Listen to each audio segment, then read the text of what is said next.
пачуць жывы голас беларускага пісьменніка міжваеннага часу – гэта хіба цуд.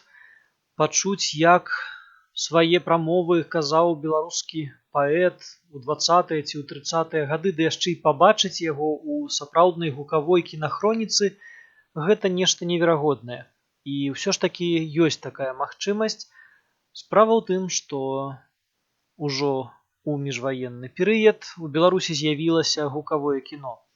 І акурат на самым першым гукавым кінафільме, які быў зроблены ў Беларусі, мы можам бачыць і чуць беларускіх пісьменнікаў.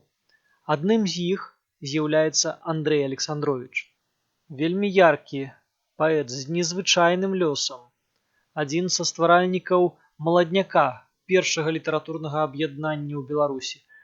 Адзін з удзельнікаў і ініцыятараў рэформы беларускага правапісу 1933 года, у далейшым вядомы функцыянер, дырэктар Інстытута мовы Беларускай акадэміі навук, намеснік старшыні Саюзу савецкіх пісьменнікаў БССР.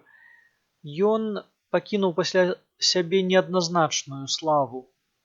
І ўсё ж такі ён быў бясспрэчна вельмі таленавітым і адораным.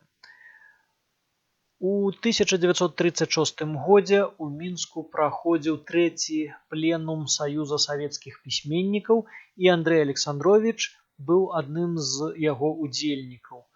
Ён выступаў перад гасцямі і беларускімі пісьменнікамі, і фрагмент яго выступлення ўвайшоў у кінахроніку, створаную рэжысёрам Іосіфам Шульманам у тым самым 1936 годзе.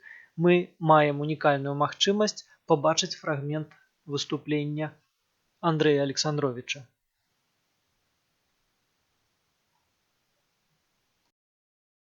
Залит революции нашей маршрут, как волны, что шлют океанские дали, бурлит, нарастая народная мощь. Едино, с тобой мы едины, наш наш любимый наш Сталин.